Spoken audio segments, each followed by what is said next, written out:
ekspatriat untuk langsung bekerja ke Jerman, tapi kemungkinannya berat gitu. Berat dalam artian mungkin bisa bekerja di perusahaan Jerman di Indonesia lalu dikirimkan ke Jerman, ataupun kita bisa lamar-lamar dan skill kita memang dibutuhkan dari perusahaan Jerman, kemudian kita di-hire dari Indonesia langsung untuk ke Jerman. Tapi umumnya rata-rata kita harus menyelesaikan studi dulu, studi apapun itu, terus jalurnya di Jerman, lalu kita melamar bekerja gitu. Peluang tersebut ada apa aja?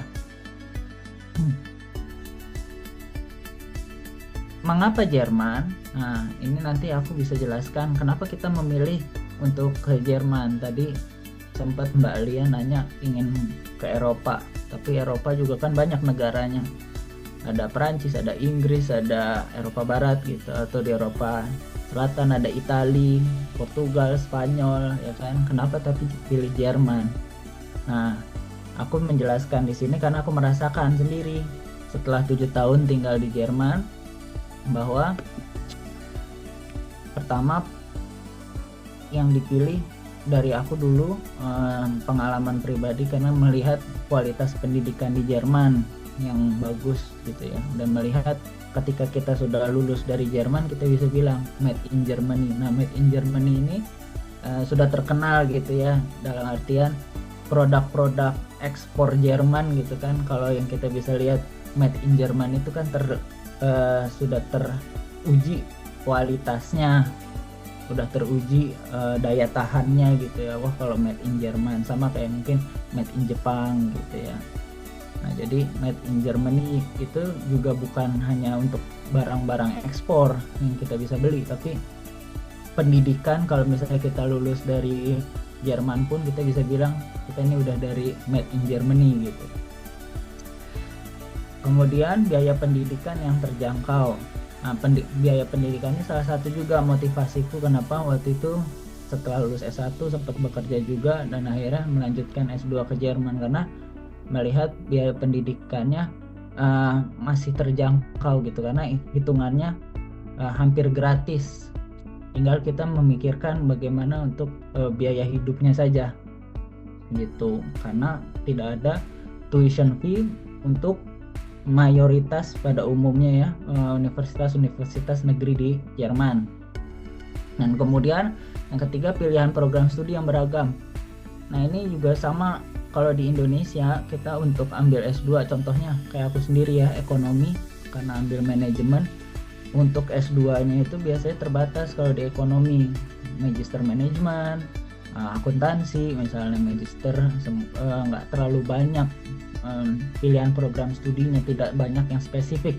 Tapi kalau di Jerman tergantung kampus atau kota di mana spesialisasi di kota itu gitu ya.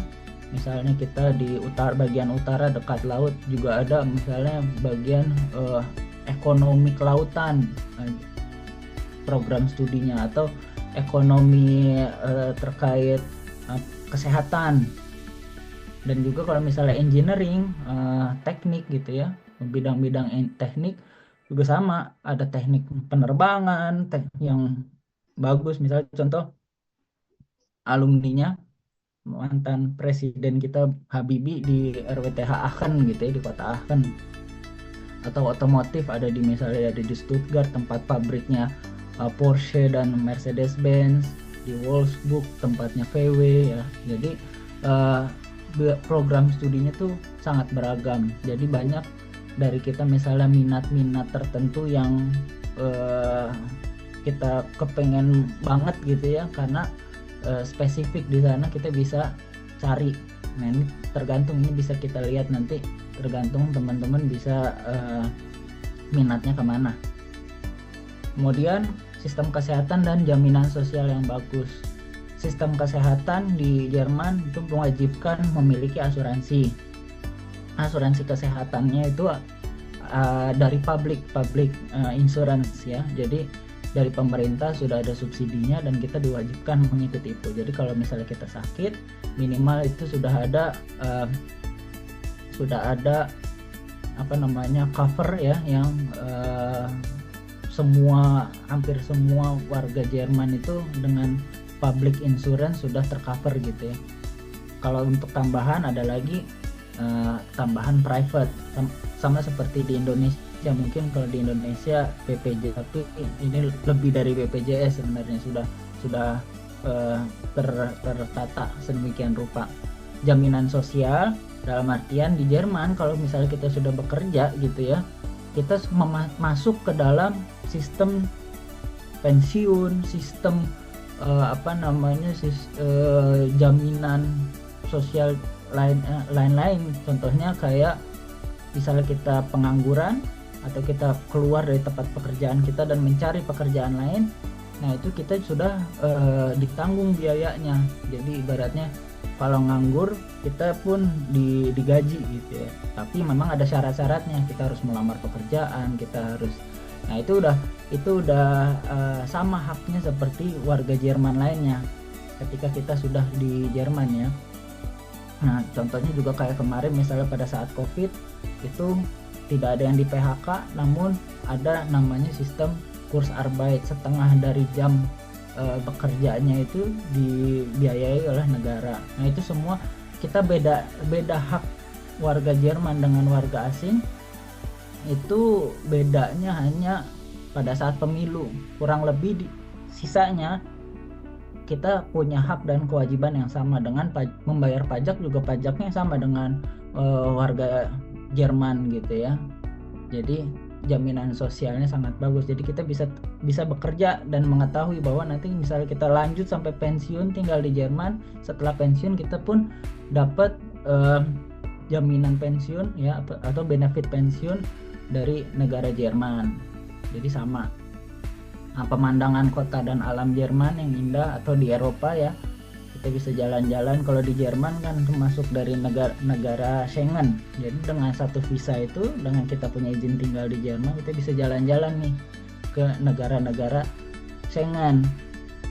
Kecuali misalnya Inggris gitu. Jadi kita bisa jalan-jalan ke Uni Eropa kan Inggris udah tidak ada Inggris ya. Tapi misalnya kayak walaupun Swiss bukan Eropa tapi dia negara Schengen juga. Jadi kita bisa ke Swiss, Austria, Prancis, Belgia, Belanda tanpa harus bikin visa lagi. Jadi bisa keliling ke berbagai negara setelah udah di Jerman.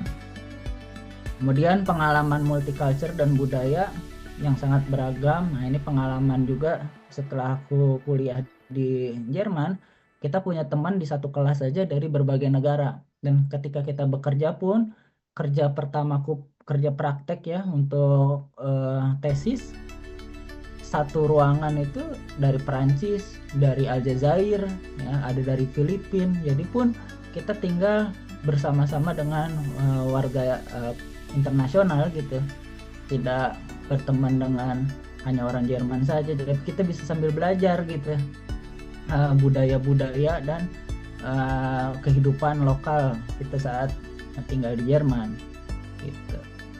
Kemudian kesempatan kerja yang luas, jaringan internasional juga sama. Ketika kita sudah memiliki ijazah sertifikat dari Jerman, nah itu kan sertifikat itu bisa digunakan andai kata kita ingin melamar. Banyak teman-temanku juga yang kuliahnya di Jerman tapi akhirnya bekerjanya di ada yang kerja di Luxembourg, ada yang kerja di Perancis, ada yang pergi ke Inggris misalnya. Jadi ijazah kita tuh sudah terakreditasi lah internasional. Nanti aku jelaskan kok Indonesia kita misalnya udah punya S1, ke Jerman harus ada ini misalnya, yaitu nanti next slide aku jelaskan kenapa. Kemudian peluang karir yang baik dan gaji yang kompetitif. Gaji di Jerman itu kita sudah ditentukan ya minimalnya berapa. Untuk pekerjaan dasar itu sekitar 12 euro ya, sekarang 12 euro per jam. Digajinya itu hitungannya per jam. Nah, Dan untuk pekerjaan-pekerjaan yang lain ya itu udah basicnya seperti itu, dan kita digaji sama dengan warga Jerman yang lain, jadi kita nggak ada diskriminasi, jadi sama gitu. Dan kemudian peluang karirnya juga sama ketika kita yang penting bekerja di sana tidak ada diskriminasi, misalnya agama, kita bisa milih gitu ya. Bahkan kalau misalnya kita dilarang untuk mengikuti adat atau budaya agama, misalnya banyak pertanyaan kalau perempuan pakai jilbab nanti susah bekerja di Jerman, itu nggak benar, karena seharusnya diterima tanpa ada diskriminasi seperti. Bahkan kalau kita merasa kita didiskriminasi di pekerjaan atau di tempat sekolah kuliah, kita bisa lapor ke pejabat-pejabat yang berwenang bahwa ada diskriminasi di sana. Sebenarnya kita semua punya kesempatan yang sama, agama semua diterima di sini. Itu tidak ada kayak di KTP gitu ya, agamanya kita Islam, agama Kristen gitu, nggak ada. Semua seharusnya punya kesempatan yang sama gitu. Jadi agama tidak dipertanyakan, gender juga sangat, kalau tahu ya, kalau misal suka baca berita gender atau apa sih namanya, preferensi seksual itu apa sih, ya jadi semua nggak ada perbedaan gitu, nggak dibeda-bedakan. Kemudian pilihan jalur untuk bisa ke Jerman itu ada macam-macam. Dari yang pertama, mau untuk studi S1 atau lanjut S2 dan S3 itu bisa. Untuk riset juga bisa, misalnya kita mau ambil short course gitu ya, untuk beberapa bulan atau cuma 1 semester. Di Jerman riset itu juga bisa dengan melihat lowongan-lowongan yang ada gitu dari kampus ataupun dari perusahaan gitu ya, atau dari lembaga riset. Kemudian ada student exchange. Pengalamanku pribadi di tahun 2012 pada saat masih kuliah ya di Universitas Erlangga, semester berapa ya? 3 ya kurang lebih. Jadi semester 3 aku ikut. Hah? Ya Pak Coki. Kayaknya mic-nya ya. Enggak ya. Sorry ada. Lanjut aja Pak. Oke, iya jadi program student exchange pengalamanku di 2012 pada saat masih kuliah, aku mengikuti program student exchange ke Austria selama kurang lebih 1 bulan. Kemudian di tahun 2016 aku juga ikut student exchange tapi ke Meksiko setelah sudah lulus dari UNER. Jadi peluang-peluang untuk pergi ke luar negeri itu sebenarnya terbuka luas gitu ya, banyak caranya, termasuk student exchange. Nggak hanya untuk ke Jerman. Kalau teman-teman masih ada waktu saat masih kuliah sekarang ya, kalau bisa ambil peluang-peluang tersebut kalau misalnya ada. Karena waktu itu pun tahun 2016 aku pergi ke Meksiko tuh aku udah mikir, wah kapan lagi bisa student exchange gitu ya ke luar negeri, karena ada batasan umur gitu ya. Kalau udah lebih dari umur 21 gitu ya mungkin udah hampir sulit untuk bisa ikut student exchange. Nah, bagi teman-teman yang umurnya masih di bawah 21, jadi kalau misalnya ada peluang untuk pergi student exchange, cari dan apply deh, saranku. Karena dari sana membuka peluang, beda banget kalau kita jalan-jalan liburan sama kita jalan-jalan ikut dengan student exchange, pengalamannya akan jauh berbeda gitu. Kemudian ada program au pair.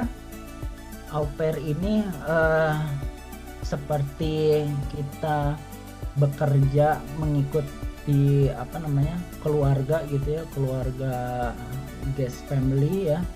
Kita membantu pekerjaan keluarga tersebut, biasanya menjaga sebagai babysitter ya, babysitter anak-anaknya ya, membantu ya householdnya mereka gitu ya. Tapi pun imbal baliknya kita punya uang saku dan sembari belajar belajar bisa disekolahin ke sekolah bahasa, bisa juga untuk preparation untuk Ausbildung ataupun kuliah di Jerman. Jadi sebagai batu loncatan nih, program au pair itu bisa teman-teman lakukan. Kemudian ada program Ausbildung. Ini yang akan spesifik aku bahas di next slide juga. Jadi program Ausbildung itu adalah studi vokasi ya. Apa bahasanya? Studi vokasi sembari praktek bekerja. Jadi nanti pada saat Ausbildung itu kita ada beberapa hari kita sekolah, ada beberapa hari kita bekerja langsung di perusahaan. Nah dari situ setelah kurang lebih 3 tahunan kita dapat ijazah Ausbildung, dan ijazah Ausbildung itu bisa kita lakukan untuk bekerja full time. Ini yang aku bilang kenapa untuk bekerja di Jerman harus minimal mendapatkan ijazah atau sertifikasi dari Jerman. Salah satunya dengan Ausbildung ini, karena tidak ada pekerjaan di Jerman yang tidak pakai ijazah, tidak punya spesifikasi keahlian gitu, ijazah spesifikasi keahlian. Jadi bahkan tukang cukur rambut aja harus punya ijazah Ausbildung, supir bus punya ada Ausbildung, segala macam. Jadi Ausbildung itu ada macam-macam jenisnya dan programnya gitu. Nah, lanjut ada program Freiwillige Soziales Jahr FSJ. Nah, ini juga sesuai bahasanya ya, kalau di bahasa Indonesia kan jadi volunteer gitu. Volunteer, kita bekerja sosial dalam 1 tahun ya. Nah, ini juga dapat uang saku sembari bisa menjadi batu loncatan untuk nanti kita mau kuliah atau mau tinggal di Jerman untuk Ausbildung ya kan. Nah ini jadi batu loncatan juga, jadi kayak au pair gitu. Kita sembari tahu nih pengalaman udah pernah di Jerman 1 tahun, kemudian kembali ke Indonesia, atau pas masih di Jerman pun sudah punya peluang untuk bisa stay di Jerman, itu bisa.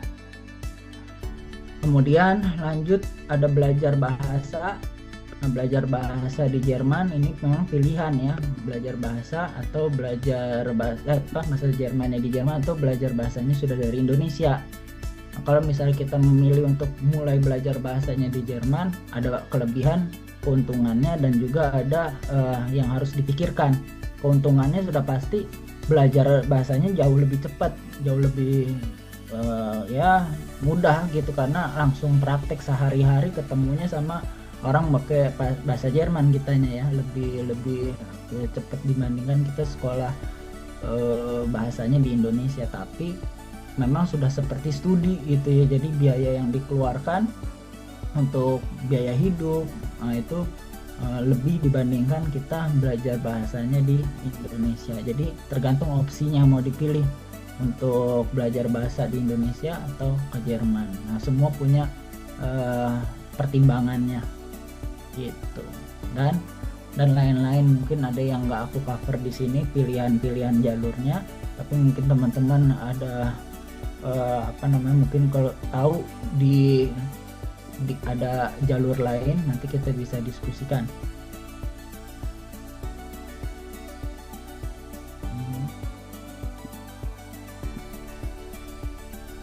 Pengalaman pribadiku tadi sempat singgung sedikit. Termotivasi untuk studi di luar negeri setelah mengikuti program pertukaran pelajar di tahun 2012 ke Austria. Nah, jadi memang waktu itu seperti omongan adalah doa gitu ya. Pada saat mau hari pulang ke Indonesia, sempat ada omongan dalam hati, bagus ya di Austria, di Eropa, kapan ya suatu saat bisa balik lagi dan sekolah di sini gitu. Itu nggak nyangka-nyangka di 2012 ngomong seperti itu, dan akhirnya 2017 bisa balik ke Jerman untuk lanjut S2. Jadi memang motivasinya dimulai dari sana kalau pengalamanku sendiri. Kemudian di akhir-akhir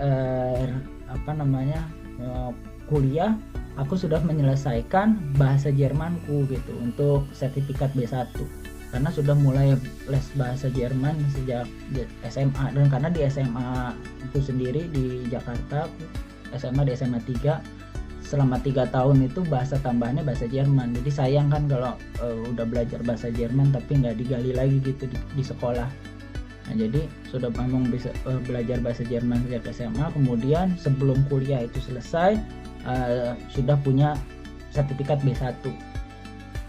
Ini penting bagi teman-teman yang misalnya sekarang lagi SMA atau lagi kuliah.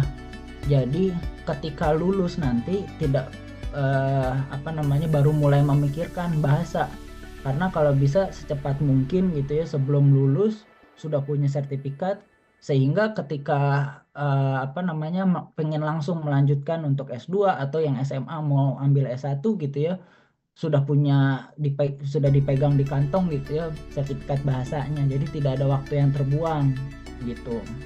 Idealnya seperti itu. Karena kalau misalnya kita lulus SMA baru kemudian belajar bahasa itu kan butuh waktu. Misalnya kurang lebih sekitar 6, 7, 8 bulan ya kan. Nah itu kan kalau misalnya kita sudah persiapkan, karena kita sudah matang nih mau ingin melanjutkan ke Jerman, kita belajar bahasa Jermannya ya 6 bulan ketika kita masih SMA atau ketika kita masih kuliah, seperti itu misalnya. Nah, selama studi bisa kerja part time maksimal 20 jam per minggu. Nah, ini untuk membantu biaya pengeluaran kehidupan kita sehari-hari di Jerman. Pengalamanku selama di Jerman sampai saat ini gitu ya, buat menganggur itu karena pada saat COVID aja. Dari mulai nyampe di Jerman kuliah gitu ya, di semester pertama ada lowongan sebagai asisten riset profesor, itu aku udah ngelamar dengan orang-orang Jerman lainnya, pokoknya memberanikan diri, akhirnya diterima jadi asisten riset. Kemudian selama semester 1 bekerja sudah digaji, kurang lebih 1 bulan itu bisa dapat hampir 450 euro. Jadi hitungannya rumah aja sudah kebayar, plus untuk makan gitu ya di kampusku dulu di Ho. Kemudian semester 2 diperpanjang lagi kontraknya bekerja, gajinya juga ditambah per jamnya 11,50 euro gitu ya. Nah itu untuk membantu biaya hidup kita, karena kita memang diperbolehkan ketika kuliah bekerja part time maksimal 20 jam per minggu. Untuk pas waktu aku semester 3 pun kerja praktek untuk tesis pun itu digaji sekitar 650 euro. Nah jadi kalau kita bekerja di sini nggak ada tuh, mungkin ada tapi ya jarang ya internship tapi yang nggak digaji.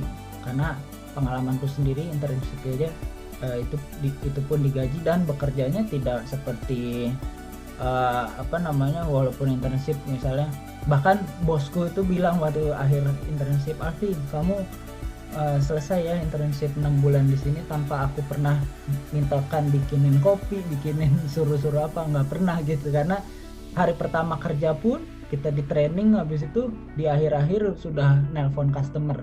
Jadi memang udah bekerja seperti praktek gitu ya, kerja praktek. Oke, memiliki relasi teman dari berbagai negara. Ini juga pengalamanku S2 itu pada saat awal-awal masuk ada 11 muridnya di satu kelas. Dari 11 murid yang orang Jerman itu cuma 3. Sisanya ada dari orang Hong Kong, Bangladesh, Kolombia, Peru gitu ya. Itu waktu aku kuliah tuh. Jadi orang Jerman itu cuma 3, sisanya orang asing semua. Jadi punya teman dari macam-macam negara. Jadi seru gitu ya, belajar budayanya. Kita diundang makan di sini, makanannya yang pertama itu disarankan yaitu harus bisa bahasa Jerman dulu, karena dengan punya bahasa Jerman peluang pintunya itu lebih luas. Dan juga memang pada umumnya untuk S1 katanya ya hampir 100% tuh harus bisa bahasa Jerman dulu, karena harus ada penyataraan. Ijazah SMA kita itu ibaratnya kurang, karena apa? Kalau sekolah di Indonesia itu kan 12 tahun, kalau di Jerman itu 13 tahun sebenarnya. Nah makanya 1 tahun itu ada penyataraan yang disebut dengan student college di sini. Student college itu kita kayak belajar SMA lagi, tapi ada 3 macam modul, T-course, Y-course, sama kurs satu lagi. Jadi tergantung kita nanti kuliahnya mau ambil misalnya ilmu sosial, ilmu teknik misalnya, atau kedokteran, atau bahasa linguistik. Nah itu, jadi student college itu kita belajar 1 tahun dulu sebelum nanti kita bisa dengan ijazah student college itu ibaratnya setara dengan lulusan SMA-nya Jerman ya, untuk melamar di antara dua yang warna biru nih, Fachhochschule atau Universität. Kalau Fachhochschule itu seperti, kalau bahasa Inggrisnya itu namanya University of Applied Science. Tempatku kuliah dulu namanya Hochschulhof, jadi termasuk FH. Jadi lebih banyak prakteknya mungkin ya, 60% gitu ya, 70%, 30%-nya teori. Tapi itu ya, itu teorinya seperti itu. Kalau misalnya universitas itu lebih ke ilmuwan. Jadi teorinya 60-70%, sisanya baru praktek. Ya, yang membedakan tuh kurikulumnya aja gitu ya, lebih banyak diskusi di kelas, atau lebih banyak lebih ke riset-riset buku misalnya. Jadi buku literatur dari dosen ke murid, pembelajarannya seperti itu. Nah, bedanya di situ aja, tapi kurang lebih sama, jenjangnya itu sama, universitas atau FH.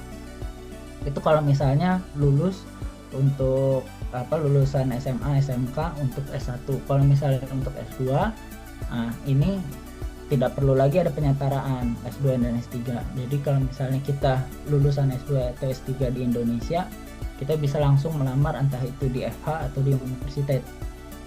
Yang menjadi syarat adalah universitas kita atau jurusan kita itu sudah terdaftar atau terakreditasi di Kementerian Pendidikan Jerman.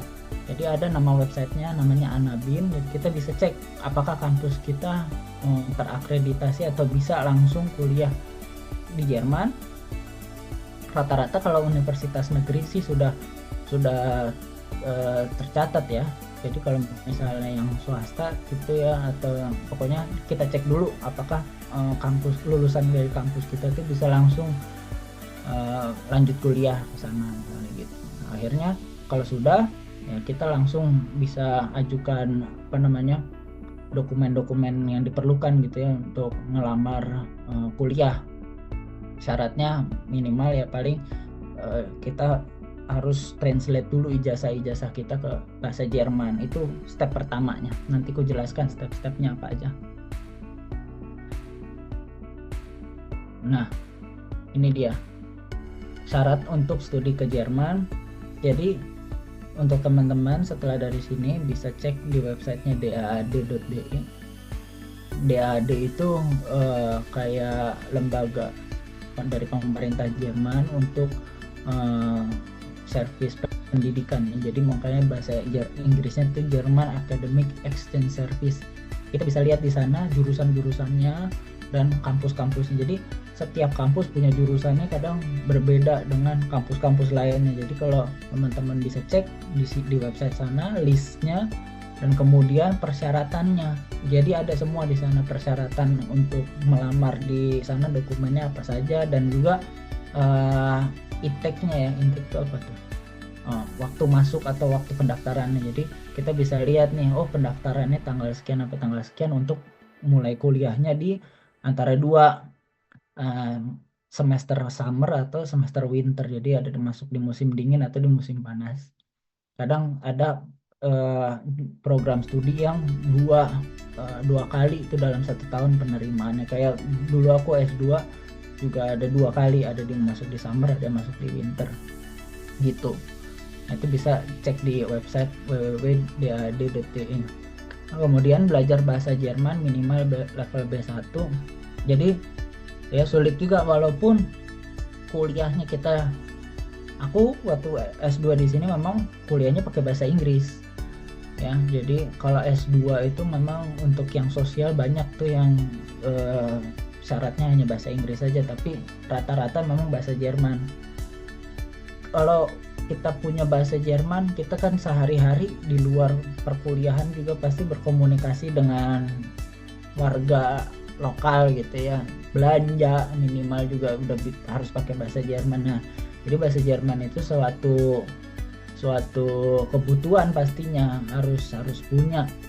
Dan juga sama kayak misalnya aku kan dari lahir sampai SMA di Jakarta, kuliahnya di Surabaya. Kalau misalnya di Surabaya nggak bisa bahasa Jawa juga susah sosialisasinya gitu. Kadang kuliah aja dosennya nyelipin bahasa Jawa.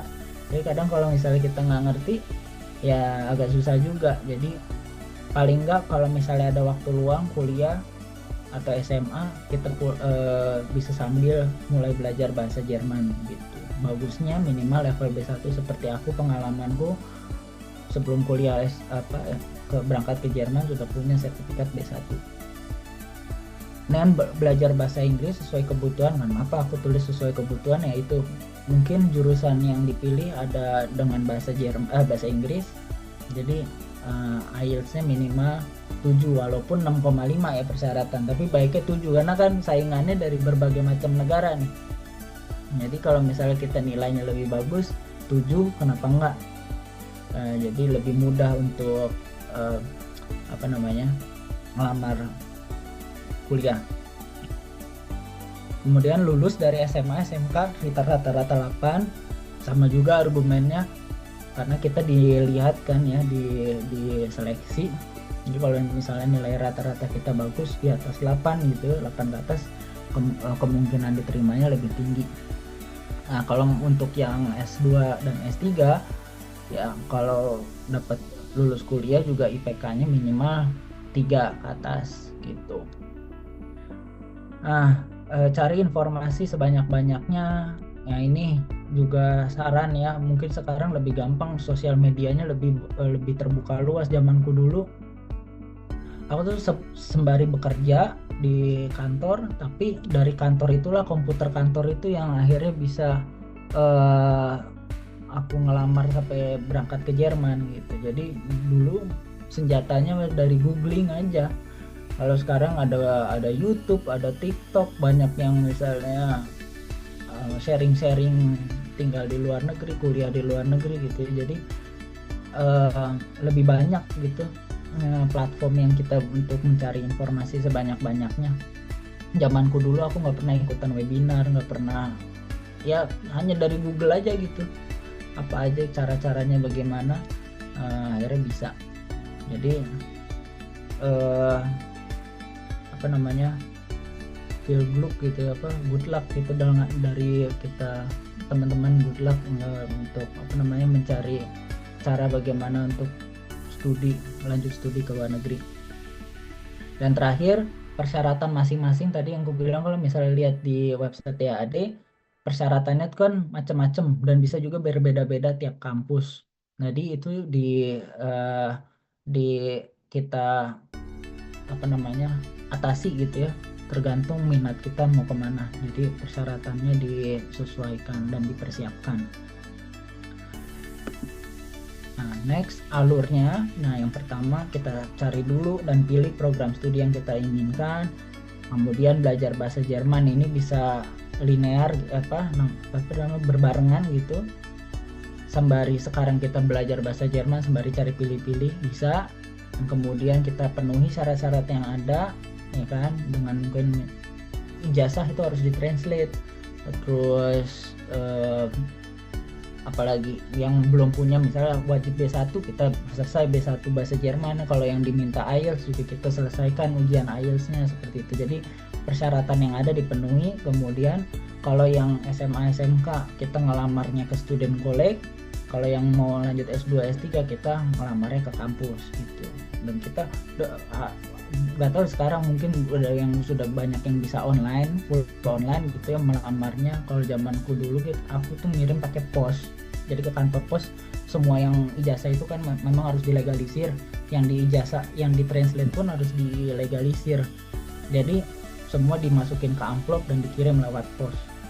Nah, setelah kita udah diterima, dapat enrollment letter ya sebutannya, surat penerimaan gitu ya dari kampus. Nah, langsung lah kita segera buat visa, karena kadang mepet penerimaannya sama bikin visa sekarang. Dulu aja mau sebulan baru selesai. Jadi dulu aku udah agak lewat tuh ininya, ospeknya. Ospeknya itu kalau di sini di Jerman cuman kenalan kampus doang. Oh, ini ruangan ini ruangan ini gitu aja. Tapi nggak ada ospek kayak di Indonesia gitu.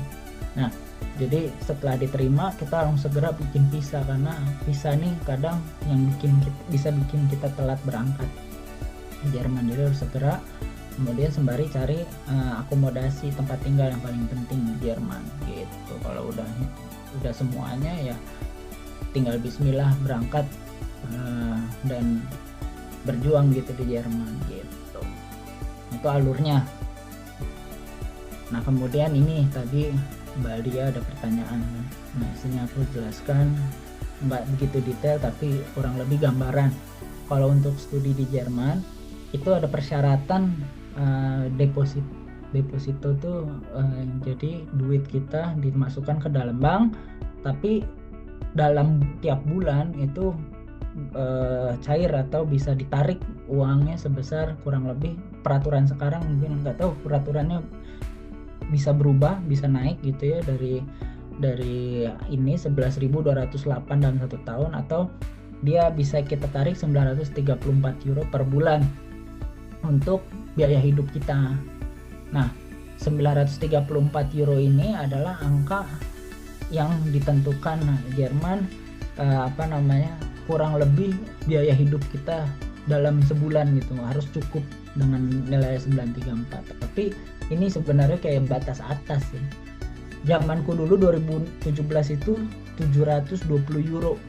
Jadi sekarang udah naik 934. Nah, dulu 720 euro itu duit nggak nyampe segitu pengeluaran.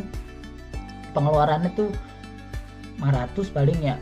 Itu juga udah ya lumayan gitu, 500 euro per bulan. Nah, mungkin ini 934 kalau aku bilang sekarang pengeluaran kita itu sebenarnya ya di kisaran 600-700 gitu. Jadi ada duit sisa 200 untuk ditabung untuk bulan-bulan berikutnya. Jadi untuk rumah berdasarkan tergantung tiap kotanya gitu, rumah juga ada macam-macam. Ada yang satu apartemen sendiri, ada yang tinggal di asrama, ada yang satu rumah 4 kamar kayak kos-kosan misalnya. Nah, itu juga dari mulai harga, ada yang sampai sekarang bulan ini ada yang bulanannya ada yang di bawah 300, ada rata-rata 300 ke atas gitu ya, untuk kamar kos-kosan gitu. Jadi bisa dari 300 sampai 600 euro per bulannya tergantung kota. Kemudian semester tiket, nah ini yang aku bilang hampir gratis kuliah di Jerman karena kita harus bayar ada semester tiketnya. Semester tiket itu kita bayar ke kampus ya, untuk kita di kartu mahasiswanya itu kita bisa gunakan tiket kendaraan umum, transportasi umum di kota tersebut. Termasuk juga di dalamnya ada, kita harus dipotong untuk student union gitu kayak BEM-nya kampus. Jadi untuk biaya kuliahnya sendiri udah dibayarin oleh negara, kita hanya bayar semester tiketnya. Ini tergantung, ada yang mulai dari di bawah 100 euro 90-an sampai 200 euro per semester.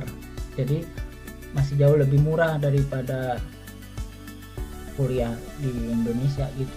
Aku ngalamin sendiri, bahkan sampai ngomong lah kuliah di Jerman lebih murah dari setiap sekolah di Indonesia aku ya. SMA kita bayar bulanan, kuliah S1 kita bayar semester, masih lebih mahal daripada S2 buat S2 di Jerman ya, di luar biaya hidup ya. Jadi itu biaya makan, nah ini kan karena kita masak sendiri, jadi anggapannya 25-30 euro per minggu. Jadi belanjanya ke supermarket atau ke pasar. Terus asuransi yang wajib itu untuk kesehatan itu udah sekitar 111 euro, 110-an. Nah itu kita bayar per bulannya dan lain-lain tergantung ya kebutuhan. Tapi kita bisa jadikan acuan bahwa kalau untuk studi kita harus menyiapkan juga ya, wajib 934 euro per bulan kurang lebih, dalam 1 tahun sekitar 11 ribuan euro gitu. Tips studinya, teman-teman bisa kerja part time 20 jam dalam seminggu, ini untuk membantu biaya hidup juga. Tapi perlu diingat-ingat kalau kita ke Jerman itu untuk studi, bukan untuk kerja. Nah, kalau misalnya niatnya untuk studi, jadi jangan sampai capek-capek kuliah berangkat ingin niat kuliah ke Jerman, akhirnya nggak bawa apa-apa gitu, nggak ada hasilnya. Jadi sembari kita mengatur waktu gitu ya, kuliahnya itu jangan sampai terganggu oleh bekerja, atau bekerja itu jangan sampai mengganggu kegiatan kuliah. Kalau memang harus belajar, mending kita pilih belajar daripada kerja part time atau happy party gitu misalnya. Nah itu.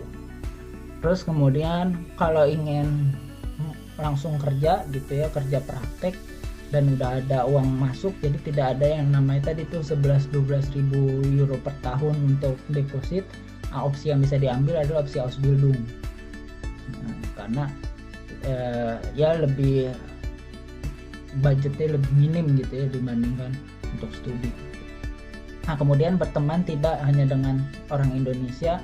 Kalau aku untuk waktu kuliah di Hof itu emang nggak ada orang Indonesianya di satu kampus itu, jadi emang temennya orang-orang bule semua. Tapi kalau misalnya kuliah nanti di kota yang banyak orang Indonesia, bersosialisasi juga, tapi juga jangan menutup diri gitu dengan temenan dengan dengan pertemanan dengan warga asing lain, karena membuka pintu di sana peluang. Aku bekerja sekarang karena bekerja dengan teman satu kuliah dulu, nanti diajak ayo kita kerja bareng-bareng misalnya. Nah gitu. Nah kemudian rapi mengatur waktu luang dan liburan, sama argumennya kayak tadi bekerja juga. Jadi kita mengatur waktu sendiri di sini, karena di kuliah di sini tuh nggak ada nilai absen kayak di Indonesia. Mau masuk mau nggak ada urusan, yang penting datang ujian lulus aja itu kalau di sini. Jadi nilainya cuma satu, nilai ujian aja, nggak ada nilai PR, nggak ada nilai absen gitu. Jadi harus benar-benar memikirkannya sendiri. Kalau misalnya kita nggak datang kuliah, ya belajarnya di rumah. Kalau udah nggak belajar di rumah, nggak kuliah, ya hampir mustahil untuk bisa lulus kan gitu.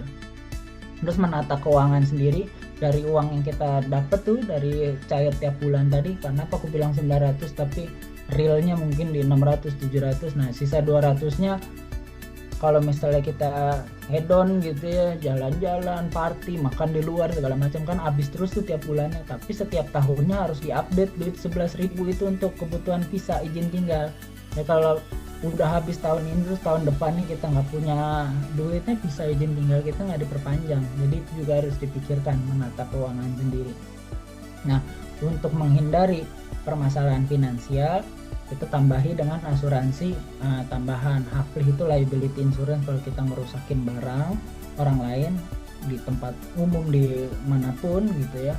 Dan kemudian asuransi perlindungan hukum Rechtsschutz, nah itu bisa dibilang hampir wajib gitu ya kalau di luar kesehatan, karena banyak teman-teman kita yang bukannya pulang ke Indonesia tanpa bawa apa-apa karena nggak belajar gitu ya, karena kan ada yang nggak belajar kuliah ya akhirnya nggak lulus, ya itu salahnya sendiri. Tapi ini nggak salah siapa-siapa ya, keteledoran gitu ya, kecelakaan akhirnya pulang gitu. Jadi kita sebisa mungkin kita hindari. Kerja part time apa aja di Jerman yang bisa kita lakukan adalah mini job yang sesuai namanya, pekerjaan mini maksimal 450 euro penghasilannya dan juga tidak dikenakan pajak. Aturannya sama, di bawah 20 jam per minggu karena kita masih kuliah, nggak boleh lebih dari itu. Web student, pekerjaan ini untuk mahasiswa. Jadi kalau kita ngelamar di pekerjaan itu sembari kayak kerja praktek gitu, internship. Nah itu web student, kerjanya langsung di perusahaan. Nah ini bisa. Kemudian Hiwi, nah ini pengalamanku adalah sebagai asisten dosen, asdos atau asisten riset di kampus. Jadi kita bekerja di kampus dengan dosen atau dengan pihak kampus. Nah ini bisa juga dilakukan. Atau salah satunya Hiwi nggak hanya misalnya riset aja ya, ada yang sebagai sosial media, pekerjaan sosial media, jadi fotografer atau yang manage sosmednya kampus tuh juga bisa, tuh termasuk dalam pekerjaan Hiwi. Nomor 4, variant job.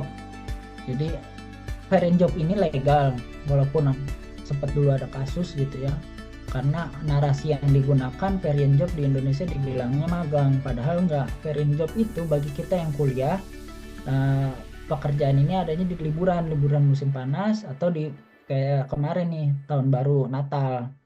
Ketika orang-orang yang kerja di sana ambil libur ya kan, pengen liburan dengan anaknya apa segala macam, akhirnya kan pekerjaan itu kosong, sementara pabrik harus tetap jalan, logistik segala macam. Nah akhirnya pelajar-pelajar itu dipekerjakan.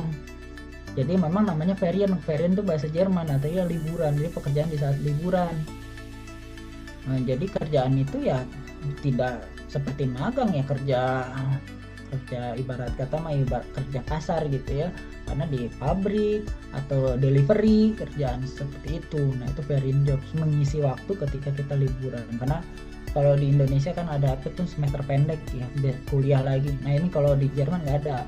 Kalau kita libur ya libur. Nah, untuk mengisi waktunya daripada nganggur, kita bisa ambil variant job.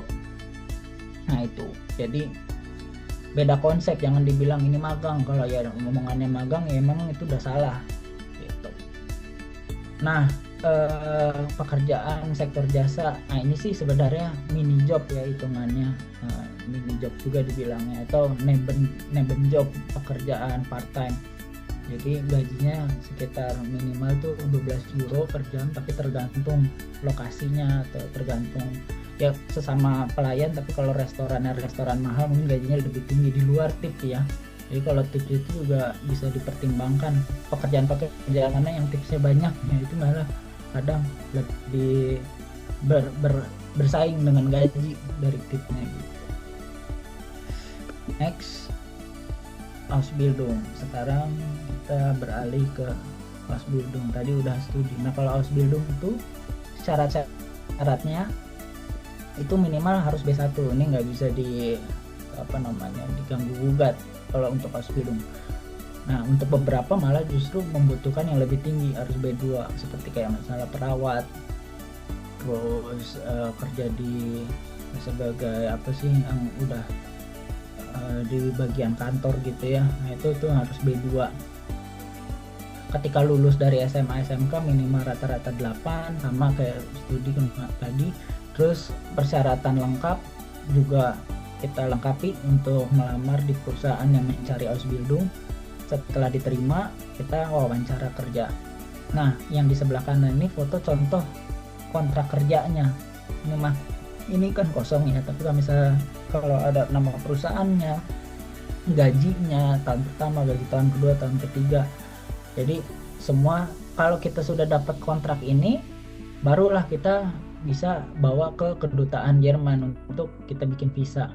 Nah ini syarat-syaratnya kurang lebih ini. Jadi beda konsep mungkin ya dengan kerja skill worker ke negara lain. Kalau negara lain mungkin ada lembaga pelatihan kerjanya dulu di Indonesia.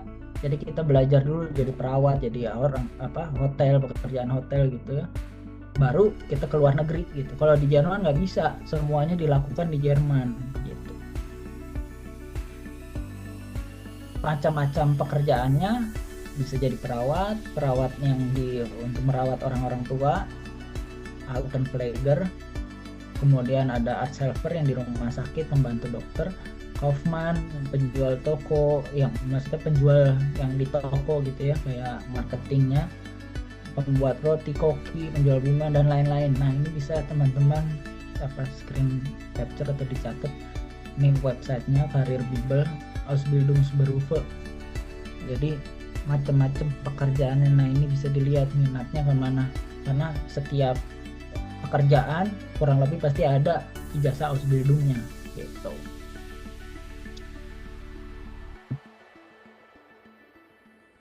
Ausbildung itu apa? Tadi sempat sekilas kita sambil bekerja kurang lebih misalnya 2 atau 3 hari dalam 1 minggu kita kerja, atau 2-3 hari seminggu kita sekolah. Di sekolah berusule namanya, jadi sekolah untuk kita bekerja di kerja praktek itu di perusahaannya. Nah, selama ada yang paling cepat 2 tahun, ada yang paling lama 3,5 tahun, tapi bisa dibilang rata-rata 3 tahun. Selama itu kita bekerja dan sekolah sampai lulusnya itu kita dapat ijazah, dapat ujian Ausbildung itu, dan kemudian dapat ijazah sertifikat yang bisa dipakai untuk melamar bekerja di Jerman. Jadi udah sekarang setelah punya ijazah kita bisa full tinggal di Jerman, dan izin tinggalnya juga diganti dari izin tinggal sebagai Ausbildung dan izin tinggal sebagai pekerja. Udah, kalau misalnya udah dapat itu, apalagi kerjanya kontraknya itu tidak ada batas waktunya, jadi sebagai karyawan tetap, ya kan. Nah, itu udah izin tinggalnya aman sampai kapanpun, sampai dia bekerja pun tinggal di Jerman tuh nggak ada masalah. Jadi kayak seperti itu. Nah, jalur Ausbildung yang pertama, kalau misalnya kita Arjun ada di webinar nggak? Nah, ini kita bisa jelaskan bareng atau kita sama-sama. Kita kan udah masuk ke kawan study nih.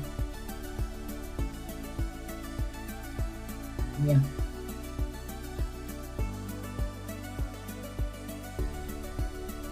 Dari kawan study kita membuka program Ausbildung dan program studi. Dengan program Ausbildung yang bisa kita bantu, kita ada beberapa tahap. Dari tahapan pertama adalah kita education. Tahap education kita tes dulu, screening test, ada tes psikologi juga di depan. Nah, kemudian kita harus belajar bahasanya dulu sampai B1 ataupun B2 di kawan study. Setelah